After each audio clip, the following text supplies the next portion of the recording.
मोहतरम नाजरीन, आप देख रहे हैं सरपर सिलसिला। मैं हूं महबूब रजा सिद्दीकी। मुल्क की सियासत दिन ब दिन बदल रही है, इसलिए कि हमारे देश के प्रधानमंत्री जनाब नरेंद्र मोदी साहब पूरे गुजरात में पूरी ताकत के साथ लगे हुए हैं। इसलिए कुछ महीनों के अंदर में गुजरात का इलेक्शन है और हिमाचल प्रदेश में इलेक्शन है और दूसरी रियासतों में इलेक्शन है। और राहुल गांधी का भारत जोड़ो यात्रा पूरे बड़े पैमाने पे चल रहा है, पूरे शौक से कर करके। और इस तरीका से अभी जो है मामला उनका बना हुआ है, आंध्र प्रदेश में एंट्री हो चुकी है। और इसी बीच में बिहार से ताल्लुक रखने वाले बिहार सरकार के कदावर मंत्री मिनिस्टर जनाब डॉक्टर संतोष कुमार सुमन जी हमारे सामने में रूबरू हैं। और ये सियासी सामाजिक पॉलिटिकल दौरा पे भी आए हुए हैं। और बंगाल में काली पूजा और दीपावली का मौसम चल रहा है, काली पूजा का पंडाल का भी और इनॉग्रेशन भी आज इनको करना है और लगे हाथ हमारे सामने में रूबरू। तो मैं चाह रहा हूं कि आपकी मुलाकात डॉक्टर संतोष कुमार सुमन जी से करवा। Doctor Santosh Kumar Suman ji minister incharge schedule caste schedule tribe welfare department government of Bihar के मंत्री है और बड़े पैमाने पे काम करते हैं। हिंदुस्तान अवाम मोर्चा सेकुलर के नेशनल प्रेसिडेंट है, अध्यक्ष है। और जनाब इज्जत माब वजीर आला जीतन मांझी जी के साहबजादे हैं। तो उस एतबार से भी पूरा हिंदुस्तान जो है मोहब्बत की निगाह से और अकीदत की निगाह से देखती है। डॉक्टर संतोष कुमार सुमन जी, आपका सरपंच चैनल में इस्तकबाल है, स्वागत है। धन्यवाद। जिस तरीका से आपके गठबंधन की जो सरकार चल रही है और इस वक्त आप लोगों ने अनाउंसमेंट किया कि 10 लाख जो है हम युवाओं को नौकरी देंगे, हम लगे हाथ इनका सवाल ले लेते हैं कि जनता के दरमियान, अवाम के दरमियान और बेरोजगारों के दरमियान स्वयं के सामने खुशी की लहर है। मगर आप लोग, ये मुश्किल टाइम है, 10 लाख लोगों को नौकरी देना ये बहुत बड़ी बात है। इसलिए कि हमारे देश के प्रधानमंत्री बोले तो हर साल 2 करोड़ लोगों को नौकरी दूंगा, मगर कुछ भी नौकरी नहीं मिल सका। तो आपने प्रैक्टिकल होकर के आपने देने का काम ऑलरेडी शुरू कर दिया है। डायरेक्ट इस सवाल का जवाब लेते हैं बिहार सरकार के कदावर मिनिस्टर जनाब संतोष कुमार सुमन जी से।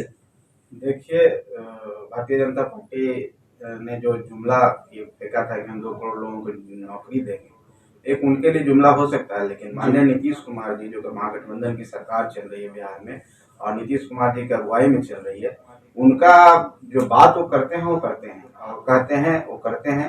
और जहाँ तक उन्होंने 15 अगस्त पिछले बार जो गांधी मैदान, पटना के गांधी मैदान से उन्होंने बोला था कि मैं इतने लोगों को रोजगार दूंगा, नौकरी दूंगा, और हमारे तेजस्वी यादव जी माननीय उप मुख्यमंत्री हैं, उन्होंने भी बोला था और उस पर हमारी सरकार काम कर रही है और काम ही नहीं कर रही है। अभी आप देखेंगे कि लगातार माननीय मुख्यमंत्री जी कुछ लोगों को कार्यक्रम के माध्यम से नियुक्ति पत्र दे रहे हैं, शिक्षक हैं, चाहे हमारे एएसआई हैं, और भी बहुत सारे डिपार्टमेंट, और सारे डिपार्टमेंट्स में ऐसे डायरेक्शन दिया गया है कि आप लोग रोजगार का सृजन करें और लोगों को निश्चित तौर पर हर विभाग में आप देखेंगे आने वाला 2-3 महीने में बिहार में रोजगार आएगा। लोग जो युवा हैं हमारे बिहार के, लोगों को रोजगार मिलेगा और जो वादा सरकार ने किया है, जो कमिटमेंट पर सरकार है, वो कमिटमेंट पूरा करेगी और कहीं पर कोई दिक्कत नहीं है। सब अगर इच्छा शक्ति किसी व्यक्ति के अंदर हो तो कुछ भी किया जा सकता है। बिहार ने दिखाया है कि रिसोर्स ना होने के बाद भी बिहार हर इंडिकेटर पर अच्छा हो देता है। तो एक लीडरशिप जब अच्छा होता है तो निश्चित तौर पर काम होता है, कोई जुमलेबाजी से सरकार नहीं चलती। बहुत अच्छा। आप अभी सुन रहे थे डॉक्टर संतोष कुमार सुमन जी से, जो बिहार के मंत्री हैं। उन्होंने बताया कि देखिए, हम लोग काम करने वाले जो बोलते हैं वो करते हैं। चलिए आगे की तरफ हम बढ़ते हैं, फिर इम्पोर्टेंट एक सवाल लेते हैं कि शेड्यूल कास्ट तो पूरे हिंदुस्तान में है, हर जगह है, पर कहीं कहीं देखते हैं कि उनको उसके मुताबिक जो है इज्जत सम्मान नहीं मिल पा रहा।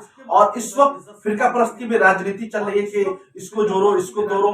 और हम ये देख रहे हैं कि बिहार जो है तमाम जात धर्म लेके चलते हैं। और जब जीतन कुमार मांझी जी जब बिहार सरकार के चीफ मिनिस्टर थे, तो उन्होंने हिंदू, मुस्लिम, सिख, ईसाई सबको लेके काम किया था। जो गरीबों की आवाज थी, मजलूमों की आवाज थी और दलितों की आवाज थी, माइनॉरिटी की आवाज थी, अल्पसंख्यक की आवाज थी। तो इस तरीके से आप भी काम कर रहे हैं, तो क्या नहीं लग रहा है कि जिस तरीके से बिहार सरकार काम कर रही है पिछड़ा के लिए, अति पिछड़ा के लिए, माइनॉरिटी, अल्पसंख्यक के लिए, जो भी गरीब मजदूर है, उस तरीके से बाकी लोग काम नहीं कर पा रहे। कहीं पर दलितों की इज्जत आप लोग के साथ लूटा जा रहा है या कहीं पर उनको बराबरी में सम्मान नहीं मिला। हम यूपी को भी नजर रख रहे हैं, मध्य प्रदेश को रख रहे हैं, इसके बारे में क्या कहते हैं? देखिए, राजनीति में कोई व्यक्ति अगर धर्म को लेकर चलता है तो हम समझते हैं कि राजनीति का सबसे बुरा दिन होता है, डेमोक्रेसी का, लोकतंत्र का। हमें इससे बचना चाहिए। कोई भी पार्टी हो, जनता के विकास के लिए, जनता के लिए चुनी जाती है, जनता के द्वारा चुनी जाती है। जो राजनीति अभी चल रही है केंद्र में, और आप काम कुछ नहीं करो, सिर्फ भावना भड़का करके आप सत्ता में आ जाओ, जनता भोली भाली होती है, आप पर पूरा विश्वास करके आपको वोट देती है, आपको सत्ता में लाती है कि आप उनके लिए काम करेंगे और देश को आगे बढ़ाएंगे। जहाँ तक हम लोग की बात है, बिहार सरकार की बात है, हमारी पार्टी की बात है, हमारी देखिए पार्टी आदरणीय श्री जीतन राम मांझी ने एक ही नारा दिया कि सब हम लोग गरीब अमीर की लड़ाई करते हैं। गरीब अमीर जब हम लोग बोलते हैं तो सभी समाज को एक साथ करके लेके चलते हैं, कोई जात धर्म कोई भेदभाव नहीं है। जो समाज के गरीब व्यक्ति हैं उनके एडवोकेसी हमारी पार्टी करती है, उनकी आवाज बनती है, उनके लिए मंच बना के देती है और उनकी लड़ाई लड़ने का काम करती है, उनके पास जाने का काम करती है। बिहार में भी माननीय नीतीश कुमार जी ने जो आज तक शासन किया है, विकास को लेके ही शासन किया है, कोई जाति धर्म की बात उन्होंने नहीं कहा। जब एनडीए के साथ भी होते थे तो उन्होंने मुसलमान भाइयों के लिए भी काम किया और उनको भी उनके साथ गए, उनका भी रिप्रेजेंटेशन देने का सिंगल व्यक्ति है कि उनके मान सम्मान के लिए काम किया।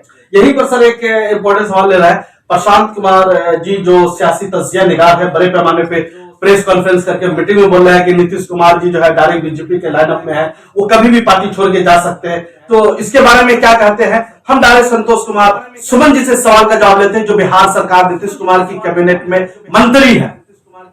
देखिए प्रशांत किशोर जी एक स्ट्रेटेजिक है, पॉलिटिकल एनालिसिस करते हैं और अपना काम करते हैं, उनका एक प्रोफेशन है और कोई व्यक्ति का रोजगार है, उससे उनका काम चलता है और किसी को सजेस्ट कर सकते हैं।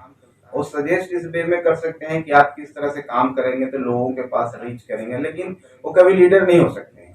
और जब कोई व्यक्ति का काम कहने का मतलब है कि पढ़े फारसी बेचे तेल वाली बात है। कोई व्यक्ति अगर अपने रजिस्ट्री की जानकारी नहीं है उसमें जाने का काम करेगा तो बिन पेंदी का लोटा की तरह बात करेगा, मगर वो दम दावे के साथ कह रहे कि कभी भी छोड़ के जा सकते। अब नीतीश कुमार जी बोल रहे हैं कि भाई हम मर जाएंगे मगर बीजेपी में दोबारा नहीं जाएंगे, इसलिए वो बीजेपी नहीं आपकी दूसरी बीजेपी चल रही है। प्रशांत किशोर जी का पूरा स्टैंड क्लियर नहीं है, वो किसके साथ है, कहाँ जाना चाहते हैं, क्या करना चाहते हैं। वो यात्रा तो निकाले बिहार में, लेकिन उनको खुद पता नहीं कि उनकी आइडियोलॉजी क्या है, किस मानसिक से काम करते हैं। वो बीजेपी के लिए काम कर रहे हैं कि किसके लिए काम कर रहे हैं? हमको तो लगता है कहीं ना कहीं बीजेपी के एजेंट है और समाज में बिहार में इस तरह का दुर्भावना फैला करके किसी लीडर को कमजोर करने की कोशिश करते हैं। एक कंफ्यूजन कराने का, कंफ्लिक्ट कराने का है कि लोग में कंफ्लिक्ट हो जाए कि नीतीश कुमार जी का ये जो है कि कहीं और भी जा सकते हैं, तो ये तरह से बदनाम करने की कोशिश, साजिश है और इससे हमारी जनता को समझना चाहिए ऐसे लोगों को। और ऐसे लोग कभी भी सफल नहीं होते हैं,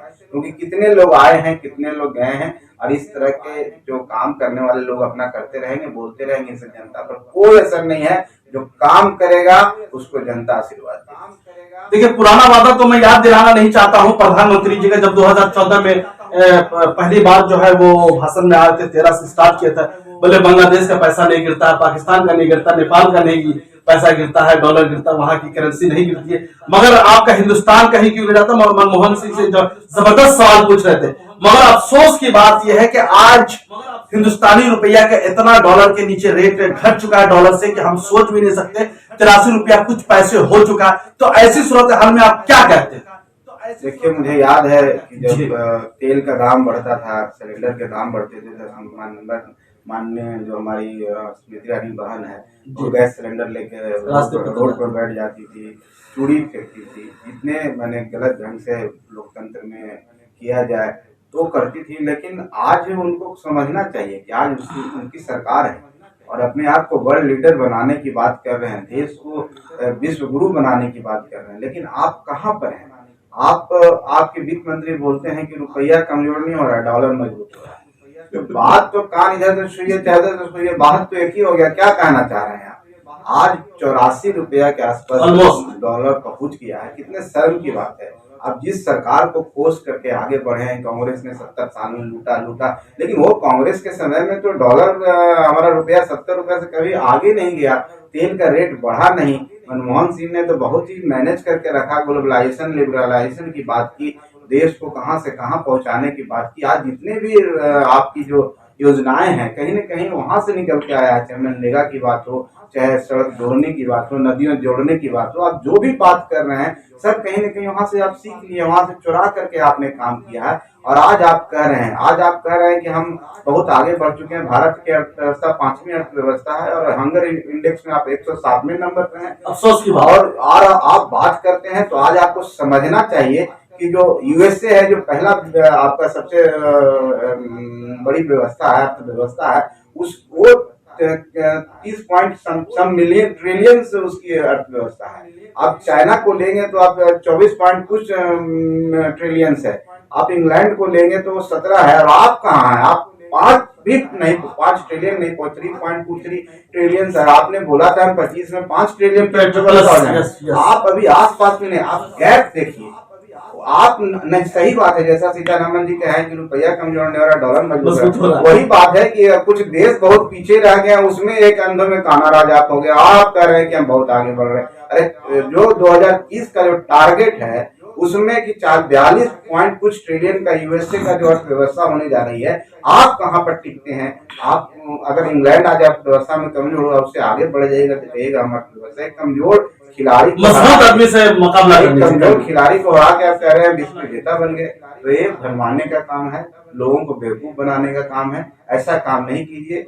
देश ने आपको मौका दिया है, देश के लिए काम कीजिए। जुमलेबाजी करने से और घूमने से कोई भला नहीं होता।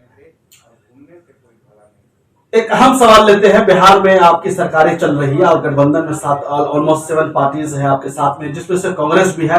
और कांग्रेस के एक्स प्रेसिडेंट जनाब राहुल गांधी जी जो है भारत जोड़ो यात्रा में बहुत लंबे सफर पे निकले हैं। ऑलमोस्ट 6 महीने का सफर है, 3500 किलोमीटर का सफर है और 1100 से ज्यादा किलोमीटर जो है तय कर चुके हैं और दिन ब दिन हर दिन तय कर रहे हैं। हम ये चाहते हैं भारत जोड़ो यात्रा जिस तरीके से बीजेपी इसके ऊपर वार कर रही है, क्या ये दिखावे का यात्रा है या वाकई में भारत जोड़ो यात्रा से बेरोजगारी खत्म होगी, नफरतें खत्म होगी और देश के में एक नया योजनाएं आएगी, एक अच्छे विकल्प की तरफ? क्या बोलते हैं? इसलिए कि तमाम पार्टी, इससे पहले और भी जगह लीडरान रहे, जयप्रकाश नारायण हो या फिर एक्स प्राइम मिनिस्टर हमारे हो, वो लोगों ने भी, चंद्रशेखर साहब, और भी जगह लोगों ने, गांधी जी ने, सभी लोगों ने भारत को जोड़ने के लिए, भारत को कामयाब बनाने के लिए यात्राएं की है। इसी तरीके से राहुल गांधी जी निकल रहे हैं भारत जोड़ो यात्रा के बारे में। इनके यात्रा क्या है, नहीं है? बिहार सरकार के मंत्री, बिहार के मिनिस्टर्स क्या सोचते हैं?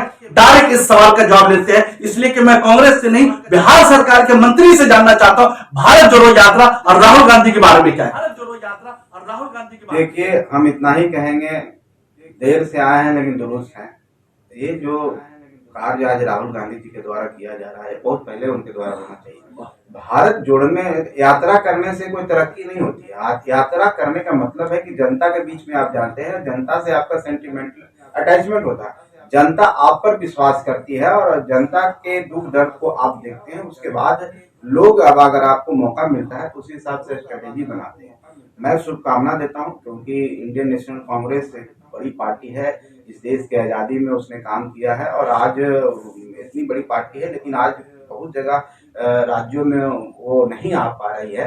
तो कहीं ना कहीं लीडरशिप की प्रॉब्लम है, उसको मेहनत करना चाहिए। माननीय राहुल गांधी जी आज काम कर रहे हैं, मेहनत कर रहे हैं और लोगों का विश्वास, मैं देख रहा हूं कि लोगों का विश्वास कांग्रेस के प्रति अब फिर से लोग आकर्षित हो रहे हैं। जो पुराने कैडर थे, अब उनके अंदर एक जोश है, एक नई ऊर्जा की संचार हो रही है। तो भारत जोड़ो यात्रा से निश्चित तौर पर कांग्रेस को फायदा हो रहा है और कांग्रेस मजबूत होगी तो देश भी मजबूत होगा, क्योंकि विपक्षी एकता कहीं न कहीं कांग्रेस के इर्द गिर्द घूमती है और कांग्रेस ने अच्छा काम किया है। हम समझते हैं कि आने वाला समय में नरेंद्र मोदी जी के लिए चुनौती के रूप में खड़े होंगे और जब कोई व्यक्ति से किसी को डर लगता है तो उसकी बुराई करने लगते हैं, उसके बारे में बोलने लगते हैं। तो निश्चित तौर पर भाजपा की तरफ से क्रिटिसिज्म आ रहा है तो भाजपा को डर है कि जो यात्रा है कहीं हम लोगों को निगल नहीं जाए, कहीं हम लोग का सत्ता खो नहीं जाए, इसलिए वो इस तरह के प्रयास करते हैं।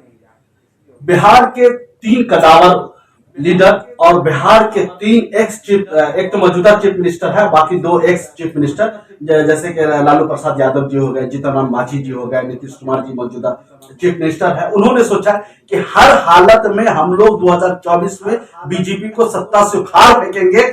इसके बारे में क्या कहते हैं? डायरेक्ट इस सवाल का जवाब लेते हैं संतोष कुमार सुमन जी थे, जो बिहार सरकार में मंत्री है।